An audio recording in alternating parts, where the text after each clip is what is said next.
3, 4, 1.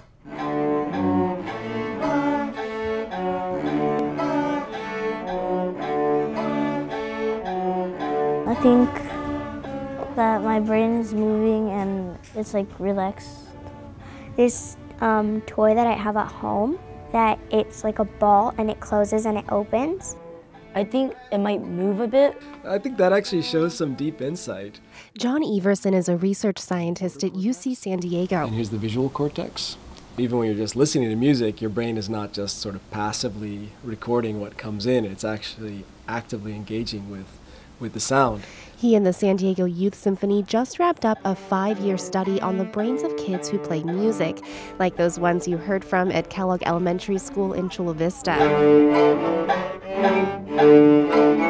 Everson plans to use the data comparing brain changes in youth who played music and those who didn't to answer this question. Much the same way that, increased nutrition might change the path of growth of a child's height.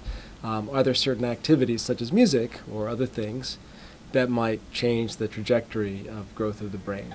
The answer, he says, lies in the brain cortex, the outer noodly part. It's almost like a crumpled ball of paper. It's wrinkled up so it can fit inside of our skull. But if you were to straighten all those wrinkles out, you'd see it's just a sheet of neural tissue. So what we're looking at is basically how different regions of that are growing or shrinking over time. At a very basic level, the ear and the brain kind of work like my recording setup. The microphone is picking up my sound waves. It's turning it into a voltage. So that's kind of like what the ear is doing. But then once we get into the computer, it's turned into a digital file, right? So it's just turned into numbers. So that's a pretty good analogy in some sense for how the brain is recoding things from what we call analog to digital. But add movement or lyrics, and multiple parts of the cortex have to work together, like an orchestra. The better your orchestra, the better your academics. At least that's the hypothesis. What we found, interestingly, was that the size of the motor cortex, this area that controls movement and planning of movement, predicted individual differences in the ability to perceive a musical beat. Okay, so it's suggesting that there's something about this connection between hearing and moving that may develop this ability to hear patterns in time. And that, of course, is really the foundation for learning language, is the processing of sound. Subdivide! 1 and 2 and 3 and 4 and... Everson says another way music might help with learning is by giving you a tiny conductor for your brain orchestra. Research from another UCSD scientist shows when they improvise, musicians suppress activity in the parts of the brain that control their inner dialogue and make you overthink. 1, 2, 1, 2, 3. We tend to think of brain building as muscle building, like just make everything bigger and better. But it's really about control. And one thing that this suggests that music helps kids learn is actually how to regulate their own brain. Again, just a hypothesis.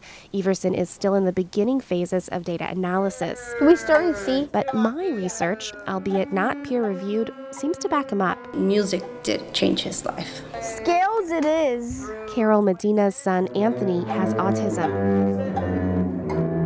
Bringing him to orchestra here, it just opened a whole new world for him. Had new friends, opened his mind. We started noticing a lot of parts of his learning expanding more.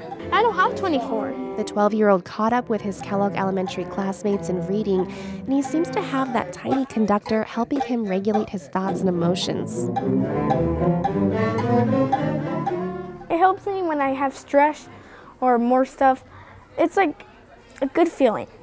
Everson and the San Diego Youth Symphony plan to release their findings nationwide to inform the push for arts in public schools. I just really loved playing music. It's one of the best things I ever had in my life. Megan Burks, KPBS News.